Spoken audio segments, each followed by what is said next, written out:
Hello dear learners, welcome back to Abit Shiksha. Today's daily news capsule is brought to you by Abit Shiksha. So let us begin.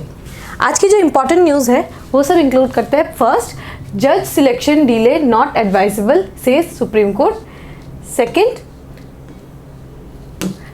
Claudia wins 2023 economics Nobel prize for research on work place gender gap. ठीक है. Third, mental health and the floundering informal worker. Fourth, the end of two-state solution.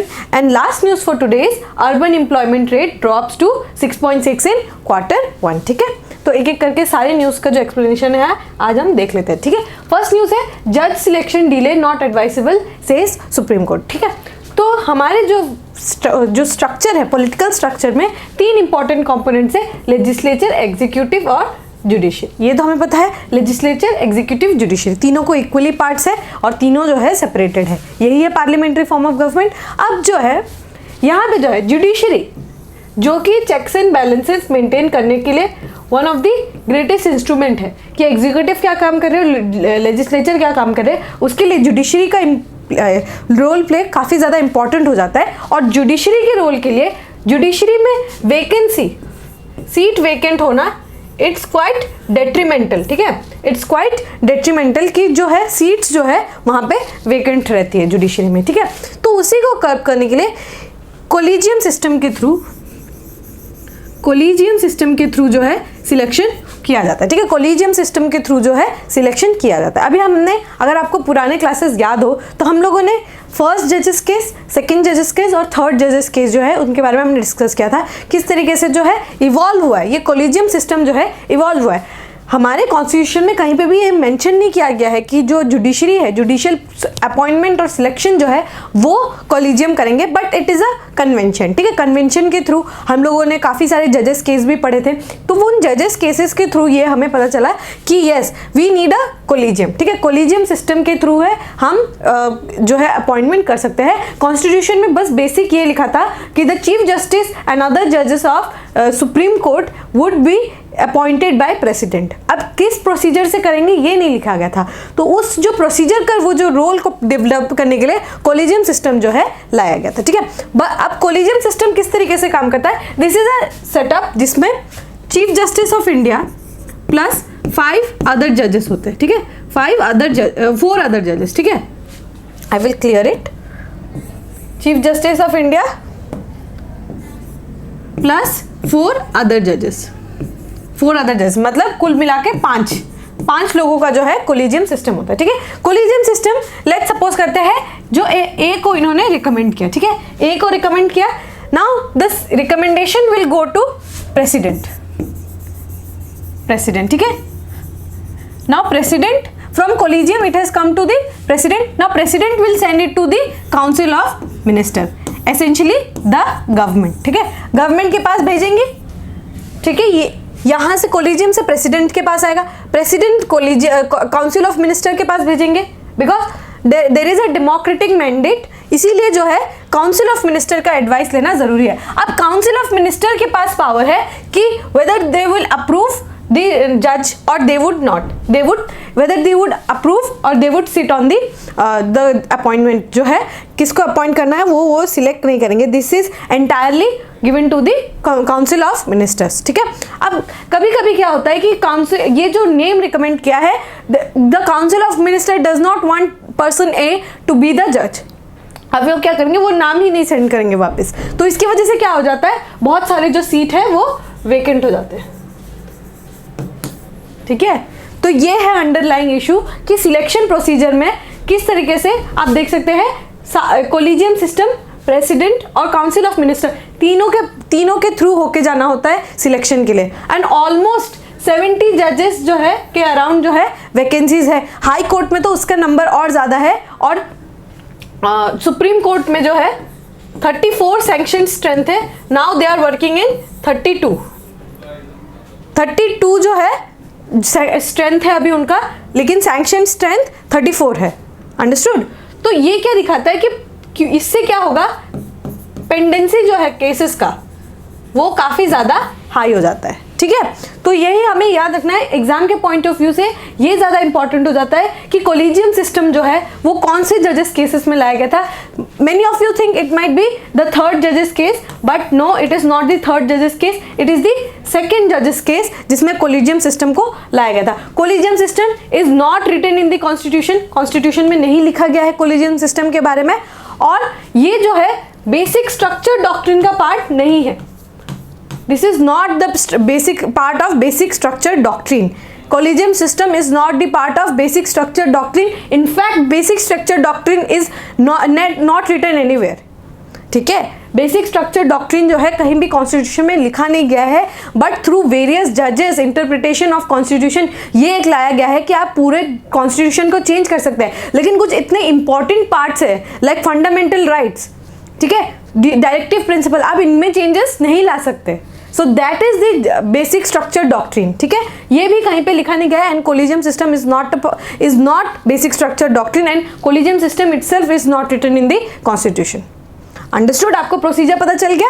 Collegium system में कितने लोग हैं? Chief justice of India and 4 जजेस, वो जो है प्रेसिडेंट को देते हैं, president will send it to the council of ministers and so on and so forth. When the council of minister would ratify yes we want him as the जज, तो वो प्रेसिडेंट को भेजेंगे and then president will further appoint the जज।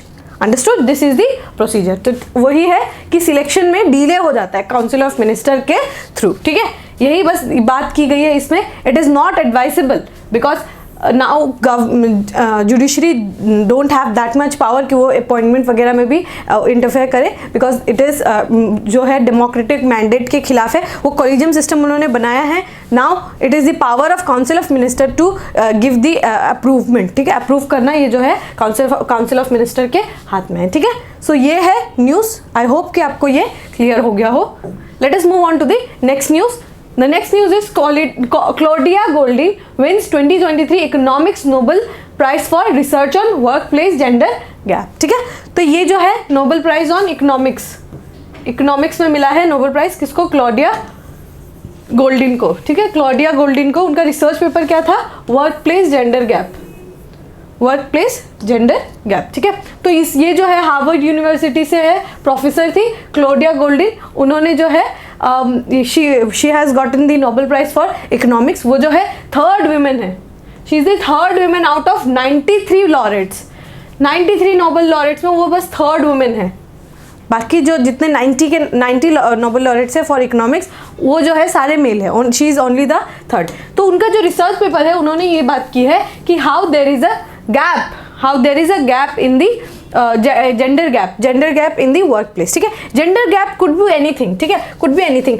Gender gap क्या होता है? किसी भी चीज़ में जो है एक वॉइड, ठीक है। अब गैप किस चीज़ में हो सकता है? एजुकेशन के स्पेयर में, ठीक है, वर्क प्लेस में हो सकता है, ठीक है, बाकी बहुत सारे स्पेयर्स में, स्पोर्ट्स, एथलेटिक्स, ये सब में भी जो है आपको एक गैप देखने को मिलेगा ना। वर्क स्पेसिफिकली उन्होंने वर्क प्लेस के बारे में बात की है। वर्क प्लेस में किस तरीके से जो इंपॉर्टेंट पोजीशंस होते हैं, वेजेस होते हैं, ठीक है, वेजेस होते हैं, ये सब में जो है यहाँ पे गैप देखने को मिलता है। बहुत सारे जो कंपनीज या फिर एमएनसीज आप देखेंगे वहाँ पे क्या होता है कि पोजीशन में जो है विमेन को आप जो है ज़्यादा हायर पोजीशन पे नहीं देखेंगे, ठीक है, because due to glass ceiling effect, ठीक है, ग्लास सीलिंग इफेक्ट।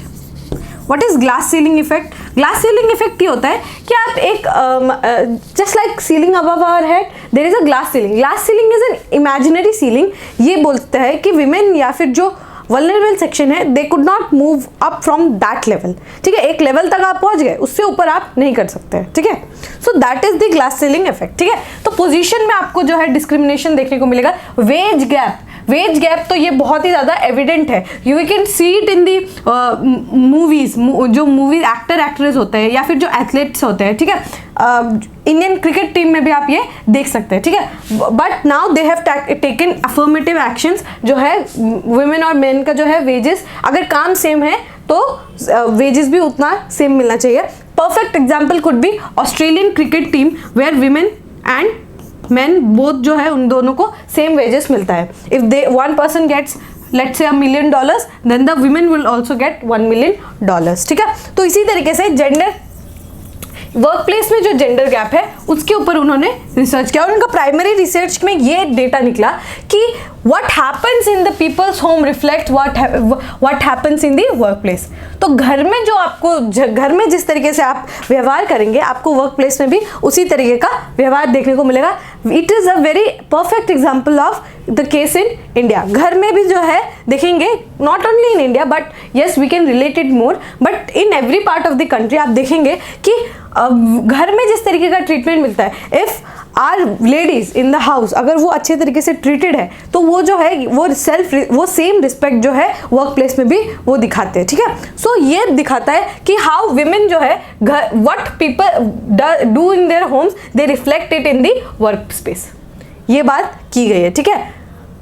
सो कभी कभी ये भी देखने को मिलता है कि sometimes when women are like, पहले तो ये भी होता था कि जो है प्रेगनेंसी में जो है मैटर्निटी लीव जो है नहीं मिला जाता था, ठीक है। बट सरकारी जो नौकरियाँ होती है उसमें मैटर्निटी लीव का जो है प्रावधान दिया हुआ है, बट किन्हीं प्राइवेट नौकरियों में ये मैटर्निटी जो लीव है, मैटर्निटी लीव जो है या तो वो अनपेड होता है या तो फिर उनको निकाल दिया जाता है, ठीक है। तो इसी तरीके का जो है गैप जो है हमें देखने को मिलता है और ये गैप जो है उसको फिल करने की काफ़ी ज़्यादा ज़रूरत है, वरना जो है रिप्रेजेंटेशन में अगर कोई इंसेंटिवाइज नहीं करेगा ना, अगर रिप्रेजेंटेशन में इंसेंटिवाइजेशन नहीं होगा, अगर हम किसी को इंसेंटिव नहीं देंगे कि yes you are also equal with us, तो जो है विमेन का जो है मोटिवेशन जो होगा काम करने का वो उतना ज़्यादा नहीं हो पाएगा। And with the glass ceiling effect, but glass ceiling effect जो है बहुत कम हुआ है comparatively to a generation before. अभी हम देखेंगे तो ये ग्लास सीलिंग इफेक्ट जो है काफ़ी कम हुआ है, बट हमें जो ये इंश्योर करना है कि एटलीस्ट जो है wages equal pay for equal work, ये जो है हमारे जो डायरेक्टिव प्रिंसिपल्स है ये सबको जो है हम पूर्ति करें उसकी, ठीक है। तो यही न्यूज़ था, उन्होंने जो है जेंडर गैप के बारे में डिस्कस किया है in work place. Although she has not given any solution to that, but उन्होंने जो रिसर्च के थ्रू ये बताया है कि yes there is still prevalence of gap, ठीक है। गैप का जो है प्रेवलेंस अभी भी हमको देखने को मिलेगा इन दी वर्किंग स्पेस, ठीक है। यही न्यूज़ था। Let us move on to the next news, ठीक है। The next news is mental health and floundering informal workers, ठीक है। तो आज जो है 10 October it is celebrated as world mental health day. Mental health पहले ये जो है काफ़ी ज़्यादा अवॉइडेड स्पेयर था, ठीक है। Mental health was considered as retardness, ठीक है। रिटार्डनेस के साथ उसको इक्विवेलेंटली हमें समझ आता था, but now it has evolved itself और जो है डेफिनेशंस इसके बारे में हमें पता चल गया है। What is mental health, what is mental peace, ठीक है। What are the forms of mental health issues, ठीक है। तो ये इसके बारे में काफ़ी ज़्यादा इवॉल्व हुआ है, ठीक है। अब जो है हम लोग जो है थोड़े अवेयर होने लगे हैं, you know they are not treating people indifferently, ठीक है। तो 10 October is considered as world mental health day. और मेंटल हेल्थ जो है वर्क स्पेयर में कभी कभी बहुत ज़्यादा डिटोरिएट हो जाता है, ठीक है, डिटोरिएट हो जाता है। And in the informal sector जो है हमको जो है इसका प्रेजेंस काफ़ी ज़्यादा देखने को मिलता है, ठीक है। लेट अस सी जो राइटर ने क्या लिखा है कि इस बार का जो थीम है, प्लीज़ ये प्रीलिम्स के लिए इंपॉर्टेंट हो सकता है। प्रीलिम्स वर्ल्ड मेंटल हेल्थ जो है अक्टूबर 10 को सेलिब्रेट किया जाता है, उसका थीम है mental health is a universal human right, ठीक है। Mental health is the universal human right. इस बार का जो थीम है ये है कि mental health is a universal human right, जो है शांत मन से, ठीक है, शांत मन से कहीं पे भी कोई भी काम करना या फिर पढ़ाई करना जो भी हो, it is one of the universal rights, ठीक है। ये जो है ये इंटरनेशनल लेबर ऑर्गेनाइजेशन ये बोलता है कि 15% of working age adult globally live with mental health disorder, ठीक है। 15% जो है वर्कर्स है वो जो है मेंटल हेल्थ डिसऑर्डर के से जूझ रहे, ठीक है। They live with a mental health disorder, ठीक है। इनफॉर्मल सेक्टर क्या है? What is an informal sector? Informal sector is that sector जहाँ पे जो है आपके पास कोई इंश्योरेंस या फिर कोई safety nets like employment state जो इंश्योरेंस जो ESIC जो मिलता है या फिर प्रोविडेंट फंड, ठीक है, प्रोविडेंट फंड, ये सब जो है ये सब आपके पास ऑप्शन नहीं होता है, ठीक है। जब फॉर्मल वर्क क्या होता है, when you get some sort of safety nets like provident fund बनाया जाता है आपके लिए, मेडिकल इंश्योरेंस, आपके लिए हेल्थ इंश्योरेंस, ठीक है। ये सब जब आपकी कंपनी आपको देती है, you are considered as formal worker, ठीक है, formal worker. But informal worker वो होता है कि आप जो है अनसर्टेन है, नॉट जॉब इज अनसर्टेन, ये जो है आपको कोई भी सेफ्टी नेट्स ऐसे प्रोवाइड नहीं कराएंगे, ठीक है। तो यही है फॉर्मल और इनफॉर्मल में डिफरेंस, ठीक है। तो ये इनफॉर्मल सेक्टर में जो है वर्ल्ड मेंटल जो स्ट्रेस है, वर्क का जो है स्ट्रेस काफ़ी ज़्यादा बढ़ जाता है, ठीक है। You can see it through your eyes only कि जैसे कोई भी डिलीवरी बॉय हो गया या फिर ऐसे जो इनफॉर्मल वर्क करते हैं, दोज हु वर्क मतलब जो डेली वेज वर्कर्स है, हैंड टू माउथ जिनका है, आज कमाया पैसे आज ही खा रहे, तो those are the informal sector in the society, ठीक है। तो ये है इनके जो वर्क में, क्योंकि उनका जो है वर्क इतना ज़्यादा अनसर्टेन है, आज रहेगा कल मिलेगा या नहीं नौकरी, तो इसीलिए उनका जो है मेंटल हेल्थ जो है स्ट्रेस काफ़ी ज़्यादा उनके लिए बढ़ जाता है। क्या क्या हो सकता है, बहुत सारा जो अनस्टेबिलिटी है उनके वर्क में, अनसेफ वर्किंग एनवायरनमेंट कंडीशंस है, ठीक है। It takes a toll on workers mental health also, ठीक है। तो इसी वजह से जो है हमें जो है ऐसे सेफ्टी नेट्स बनाने की बहुत ज़्यादा ज़रूरत है, ठीक है। सेफ्टी नेट्स बनाने की बहुत ज़्यादा ज़रूरत है। ये इंडिया में जो है पॉपुलेशन का जो 90% वर्कर्स है वो इनफॉर्मल सेक्टर में काम करते हैं। 90% जो है इनफॉर्मल सेक्टर में काम करते हैं, बस 10% जो है वो फॉर्मल सेक्टर में काम करते हैं। तो ये देख रहे हैं आप, एक ह्यूज नंबर ऑफ पॉपुलेशन जो है, ह्यूज नहीं, मेजॉरिटी ऑफ पॉपुलेशन जो है इनफॉर्मल सेक्टर के साथ एंगेज्ड है, ठीक है। तो इसी के बारे में बात किया गया, 90% of working population, these worker often work without regulatory protection, ठीक है। हैजार्डियस जगह में भी काम करते हैं वो लोग। अनसेफ वर्किंग एनवायरनमेंट है ना, हमने अभी डिस्कस किया, हजार्डियस है, लॉन्ग आवर्स का वर्क होता है, have little access to social और financial protection, suffer high uncertainty and deep precarity and face discrimination which all undermine the mental health and limit access to mental health care, ठीक है। जो है क्योंकि उनको बहुत मतलब आवर्स एंड आवर्स तक काम कराया जाता है, बहुत ही ज़्यादा डिग्रेडेड इन्वायरमेंट में उनसे काम कराया जाता है, ठीक है। तो ये कहीं ना कहीं उनके फिजिकल हेल्थ के साथ उनका मेंटल हेल्थ का भी जो है काफ़ी ज़्यादा इश्यूज बढ़ा देता है। When somebody is earning a very minimal wage, like let's suppose 10,000 rupees कमाते हैं वो महीने में, ओके, महीने में बस वो 10,000 रुपीज़ कमाते हैं, 5,000 रुपीज़ जो है वो रेंट में दे देते हैं, तो उनके पास बचा क्या, 5,000, ठीक है। 5,000 में हाउ somebody कैन लिव और सपोर्ट हिमसेल्फ, हिज फैमिली, किस तरीके से वो सपोर्ट करेंगे। फिर मेडिकल इश्यूज जो है वो तो बहुत अनसर्टेन होता है, how they are going to deal with those issues. तो ये इंपॉर्टेंट इशू बन जाता है कि गवर्नमेंट को जो है सेफ्टी नेट्स बनाने की बहुत ज़्यादा ज़रूरत है, और इसके लिए जो है आयुष्मान भारत स्कीम जो है काफ़ी ज़्यादा इंपॉर्टेंट हो जाता है, ठीक है। इस तरीके की स्कीम लाना हम लोगों के लिए बहुत ज़्यादा इंपॉर्टेंट हो जाता है। तो यस, मेंटल हेल्थ डे जो है हमारे लिए भी एक this brings us a sign कि हम जो है पीसफुली जो है कोई भी काम कर रहे हैं, we need to ensure physical health as well as mental health, ठीक है। तो यही इसमें न्यूज़ बताया गया था कि किस तरीके से जो है बहुत लोग वल्नरेबल होते हैं, लेकिन इनफॉर्मल सेक्टर के वर्कर्स जो है वो और ज़्यादा वल्नरेबल हो जाते हैं, क्योंकि उनका जो वर्क है इट्स वेरी अनसर्टेन, ठीक है। तो ये जो पूरे जो आर्टिकल है उसमें यही क्रक्स निकाला गया है कि बहुत ज़्यादा अनसर्टेनिटी है, बट हमें जो है मेक श्योर करना है कि जो सेफ्टी नेट्स है उसका जो है यूसेज काफ़ी अच्छी तरीके से हो, ठीक है। So let us move on to the next news, that is the end of 2 state solution, ठीक है, the end of 2 states solution. तो ये प्रीलिम्स का डायरेक्ट क्वेश्चन है कि what is the 2 state solution, 2 state solution is related to which country. तो answer कौन सा होगा, इजराइल एंड पैलेस्टीन जो है आंसर है, इजराइल एंड पैलेस्टीन, ठीक है। 2 स्टेट सॉल्यूशन जो है इजराइल और पैलेस्टीन है। तो ये राइटर ने इस आर्टिकल में क्या बताया गया है कि आपको मालूम होगा, हम लोगों ने कल एक्सटेंसिवली डिस्कस किया था कि how Hamas has attacked on Israel के जो ज़मीन पे उन्होंने 7 अक्टूबर को जो है अटैक किया था विद 5,000 एयर स्ट्राइक्स। तो इससे क्या हुआ, अराउंड 300 जो इजरायलीज है उनका जो है डेथ हमें जो है देखने को मिला। Now Israel has also retaliated and वो जो है पूरा कंप्लीट जो है सीज मतलब वो जो है कंप्लीट कंट्रोल करना चाहते हैं गाजा स्ट्रिप का, क्योंकि हमास जो है वहीं से एक्टिव है। तो इसके लिए क्या है इशू कि लोग जो बात करते हैं 2 स्टेट सोल्यूशन की, 2 state solution will be it be a right move और अ रॉन्ग मूव, इस आर्टिकल में ये बताया गया है।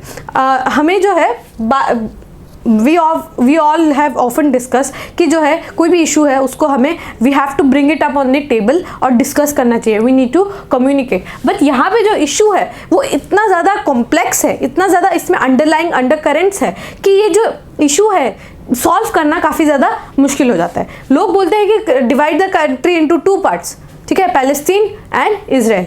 बट क्योंकि ये जो है इजराइल वर्सेस अरब वर्ल्ड है, जेरूसलम का इंपॉर्टेंस इतना ज़्यादा है कि अगर एक कंट्री चाहे तो भी ये जो है इशू को रिजॉल्व करना काफ़ी ज़्यादा मुश्किल हो जाएगा, ठीक है। तो ये इस आर्टिकल में यही बात की गई है कि how it due to the power imbalance, ठीक है, due to the power imbalance and influence of international community, internationally भी काफ़ी ज़्यादा इन्फ्लुएंस आप देख सकते हैं। यूएस का इन्फ्लुएंस, रशिया का इन्फ्लुएंस, ईरान का इन्फ्लुएंस, सऊदी अरेबिया का इन्फ्लुएंस, टर्की का influence, Turkey and then UAE का influence, Iran, we have talked about Iran, पूरा मिडिल ईस्ट का इन्फ्लुएंस है,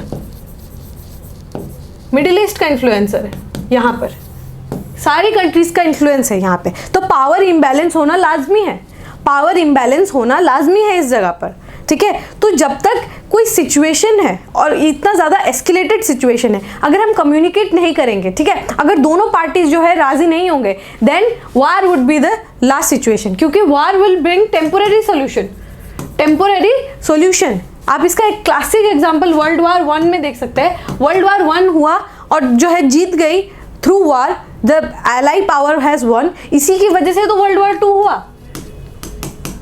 तो वार जो है टेम्परेरी सिचुएशन सॉल्यूशन ला सकता है बट परमानेंट सॉल्यूशन नहीं ला सकता। तो इसी में वो बात की गई है कि हमें जो है टॉक्स करने की ज़रूरत है, ठीक है, टॉक्स करने की यहाँ पे काफ़ी ज़्यादा ज़रूरत है। तो ये जो न्यूज़ जो है इसमें यही डिस्कशन किया गया है, वेदर और नॉट, क्योंकि दोनों जो है ग्रुप्स है, इजरायलीज एंड पैलेस्टीनियंस, उन दोनों के बीच में एक दूसरे को लेकर काफ़ी ज़्यादा मिसट्रस्ट है, ठीक है, काफ़ी ज़्यादा जो है मिसट्रस्ट है दोनों कम्युनिटीज़ को लेकर, ठीक है।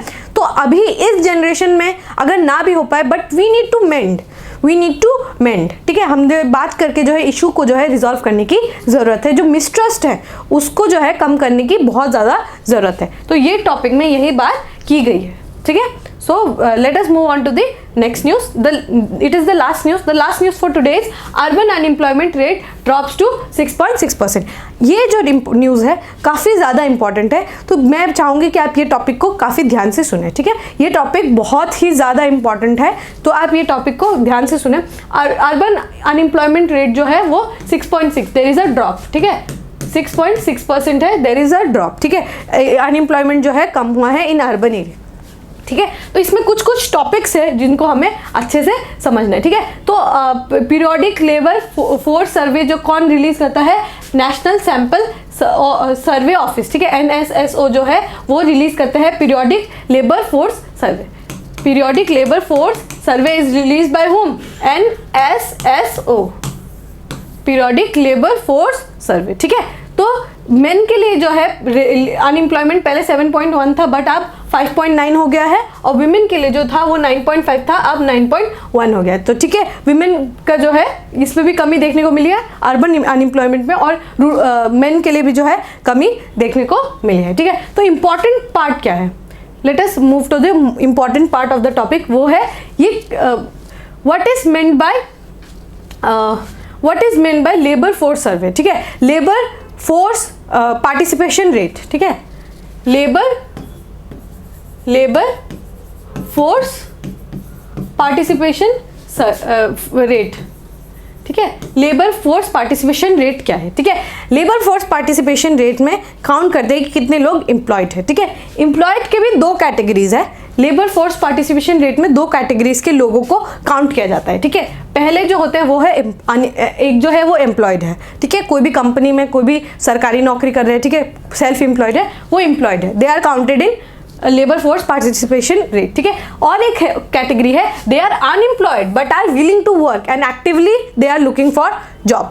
जो अनएम्प्लॉयड है वो काम करना चाहते हैं, वो ढूंढ रहे हैं जॉब, ठीक है।